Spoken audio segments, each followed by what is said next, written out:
Apologies. Forgiveness or punishment? Let me start this off by saying that a genuine, heartfelt apology can go a long way in rectifying a bad situation or a tarnished relationship. Even if it doesn't fix everything and the damage of the presumed debacle is permanent, it can offer closure for the injured party and a catharsis for the one responsible. Seriously, what a great advent of communication is the apology. So what are we doing to it? Well, I don't mind telling you, it ain't pretty. Now, whether agree or disagree, I can certainly at least understand someone's reluctance to offer an apology. Now, that could be for legal reasons. It could be for the protection of ego, or even just the simple matter that someone doesn't feel an apology is warranted. But it's when that final, verbal act of the apology is administered, it's becoming a modern-day mess. Now, the direction of my ire here is really more focused on the demand for such things. For the most part, demanded or even public apologies are the present-day equivalent to tarring and feathering a disgraced person. That closure I mentioned before is being replaced as a lure for further shaming and humiliation. And that catharsis? Well, that's being replaced by mitigating further damage and hoping that the situation can blow over and be forgotten amidst the next controversy. In the end, nobody was forgiven, and nobody was really sorry to begin with. Now, to be fair, it is the right of the injured party to refuse an apology. Of course it is. Indelicate, but fair. But on the other side of that, I see that the demand for an apology is sort of this mutation into kind of permissible revenge, rather than the opening for forgiveness that it's disguised to be.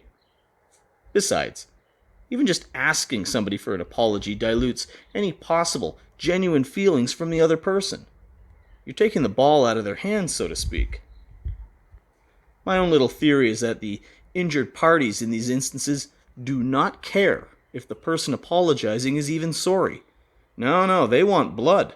And now that their rival has confessed his or her transgressions through the apology, the injured party can now decide if it was good enough, and then if so, how to proceed now that the person is vulnerable.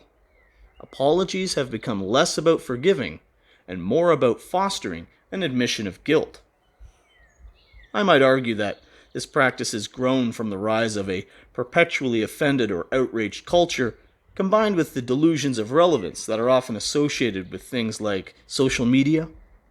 But I think that's a diversion and may be meant for another blurb another day. So, my advice with apologies? Let them happen organically. If you get one, you get one. And if you don't, you don't. But if you do, you can then choose to accept it and move on, or reject it and leave the wound unstitched. Depending on the situation and the quality of the apology, either outcome is fair game. Because there is a fair amount of onus on the person apologizing to read the situation and determine if it's going to be effective, or simply akin to throwing a cup of water onto a forest fire. Also, some apologies are just lame. For example, if a public figure went on a hate-filled tangent, laced with vulgarities and racial epithets, and then later piped up with, "Oh, well, I'm sorry if anybody took it the wrong way," well, that's simply trying to skirt around the issue, and most people would rightfully reject that, whether it was forced or volunteered. So, to reiterate, don't bother asking for an apology. You're only cheating yourself out of the potential for a stronger resolution to the dispute. If no apology is given, well, then the person might not have been all that sorry anyway, and you can take solace in the fact that you weren't offered some veiled, passive-aggressive excuse instead. And come on, amongst friends, sometimes an apology is implied, or even done through actions or understanding. They really aren't magic words after all. One way or another, if you feel slighted, the best course of action might be to just let things go.